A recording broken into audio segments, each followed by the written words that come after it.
बिस्मिल्लाहिर्रहमानिर्रहीम। मुअज़्ज़ज़ नाज़रीन, अस्सलामु अलैकुम। मैं हूँ Adil Jahangir. Welcome to info at Adil.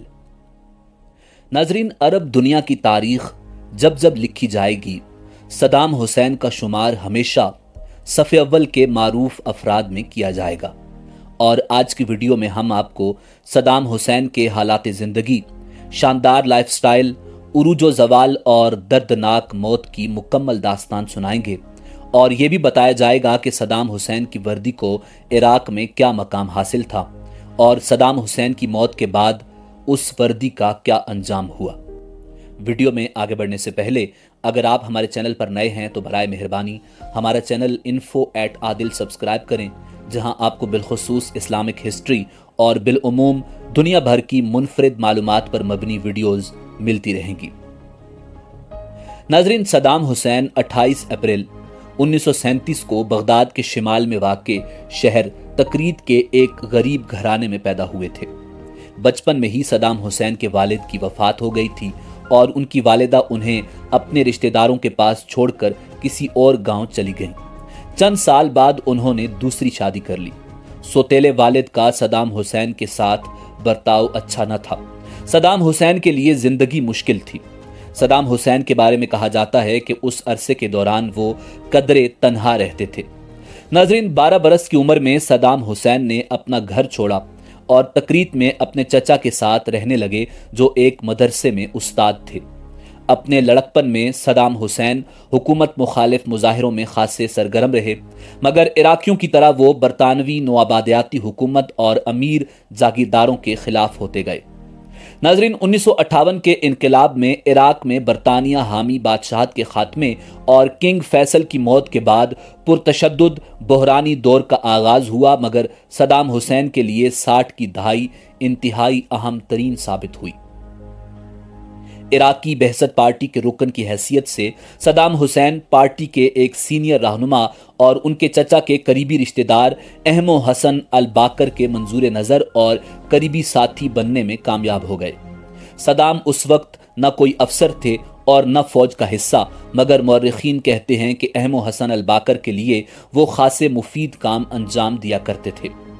नाजरीन, 1968 में बहसत पार्टी इक्तदार में आई और अहमो हसन अल बाकर मुल्क के नए सदर बन गए। सदाम हुसैन उसी दौर में अहमो हसन अल बाकर के दस्ते रास्त रहे और हुकूमत के अहम और खुफिया काम वो खुद अंजाम देने लगे, जिनमें मुखालिफिन को मंजर-ए-आम से हटाना भी शामिल था। उन मुखालिफिन में से कुछ तो कत्ल कर दिए गए, कुछ जिलावतन और कुछ को चुप करवा दिया गया। सदाम हुसैन ने बगावत की कई साजिशों को बेनकाब किया और कौंसल का इजलास तलब करके बागियों को गिरफ्तार करवाया। सदर अहमो हसन अल बाकर ने इराकी तेल की सनत हुकूमती कंट्रोल में ले ली। इराकी खजाने पर दबाव बढ़ने लगा और हुकूमत ने मुल्क में तरक्की के नए दौर का आगाज किया। देहातों में बिजली पहुंचने लगी, सड़कें और स्कूल्स बनने लगे। मगर सदाम हुसैन के सियासी अज़ाइम बढ़ने लगे और 1989 में सदाम हुसैन ने अपने मोहसिन अहमो हसन अल बाकर से ज़बरदस्ती इस्तीफ़ा दिलवा दिया और ख़ुद इराक के सदर बन गए। और यहाँ से सदाम हुसैन का उरूज शुरू हुआ, जो 24 सालों पर मुहित था। नाजरीन, इराक में तब 6 बड़े ओहदे हुआ करते थे: सदर, वजीर आज़म, अफवाज का सुप्रीम कमांडर, वजीर दिफा, चेयरमैन इनकलाबी कमांड कौंसल और पार्टी का सेक्रेटरी जनरल। और ये सभी ओहदे सदाम हुसैन के पास थे। नाजरीन, सदाम हुसैन की खुश लिबासी और पुरतेश लाइफस्टाइल के चर्चे पूरी दुनिया में मशहूर थे।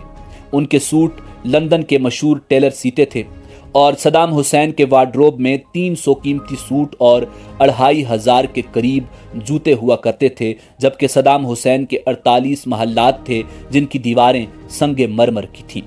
बाथरूम्स की टूटियों और दरवाजों के हैंडल्स पर सोने का पानी चढ़ाया गया था। सदाम हुसैन इराक के मजबूत तरीन आदमी थे, मगर वर्दी को वो अपनी असल ताकत कहते थे। सदाम हुसैन का कहना था कि अगर सदर, इंतजामी और सियासी ताकत को वर्दी की कुव्वत मिल जाए तो वो नाकाबिल तस्खीर इक़्तिदार बन जाती है। वो कहते थे कि वर्दी इस कुर्रा अर्ज़ पर अल्लाह रब्बुल इज़्ज़त की सबसे बड़ी नेमत है और जो लोग इस नेमत का कुफरान करते हैं वो दुनिया में ज़लीलो ख़ार हो जाते हैं। सदाम की वर्दी इतनी ताकतवर थी कि उन्होंने आइन तक बदल दिया। एक ही वक्त में 2 अफवाज यानी मुल्क की फौज जिसकी तादाद 5 लाख थी और अपनी जाती फौज का सरबरा, बैक वक्त पुलिस से लेकर अदलिया तक को कंट्रोल करने वाला वो फील्ड मार्शल सद्दाम हुसैन था। नाजरीन, सद्दाम हुसैन ने इराक में अपने इतने ज्यादा मुजस्मे लगवाए कि बगदाद का हर बच्चा आंख खोलने के बाद सबसे पहले सद्दाम हुसैन का बारोब चेहरा देखता था।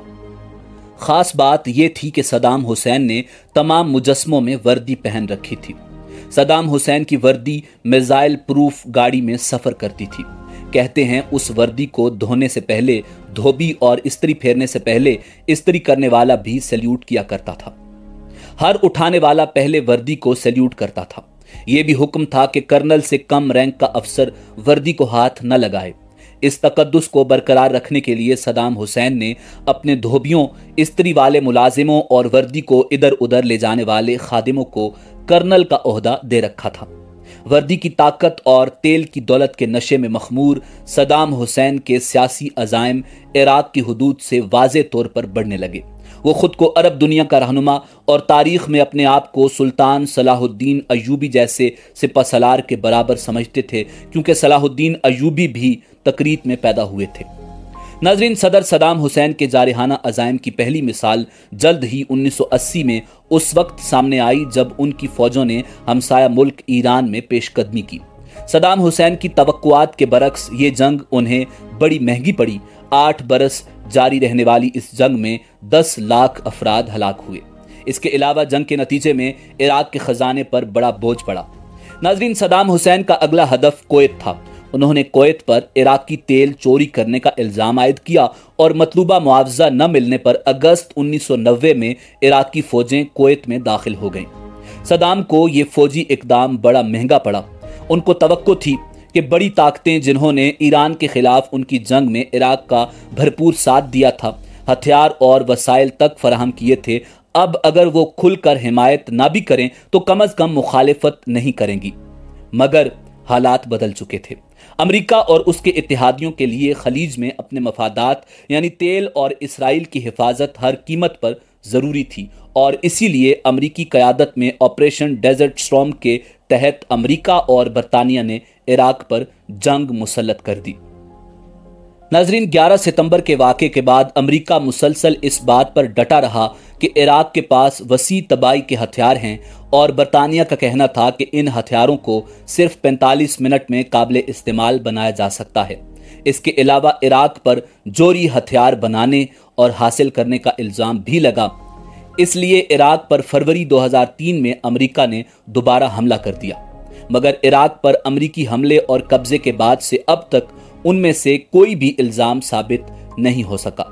नाजरीन, इराक अमेरिकी और बरतानवी गठजोड़ में शामिल मुल्कों को अगरचे अक़वाम मुत्तहिदा और सलामती कौंसिल की हिमायत हासिल नहीं थी और अक़वाम मुत्तहिदा के मुआयनाकारों ने अमेरिकी बरतानवी गठजोड़ से किए जाने वाले दावों की तायीद भी नहीं की थी। ताहम इस गठजोड़ से हमला कर दिया गया।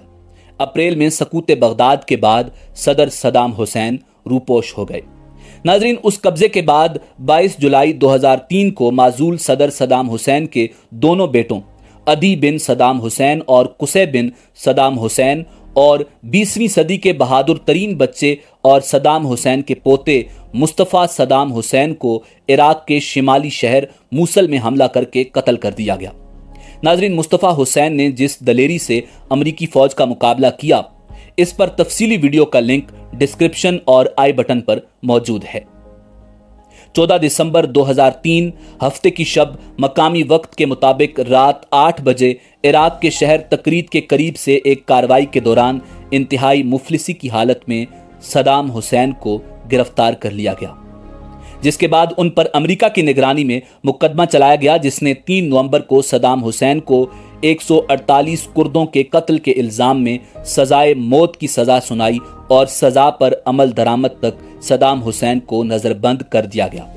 पुरतैश जिंदगी गुजारने वाले सद्दाम हुसैन जब गिरफ्तार हुए तो दौरान कैद बाथरूम खुद धोते थे और कपड़ों के 2 जोड़े दिए गए और प्लास्टिक का एक स्लीपर हाजिर खिदमत किया गया।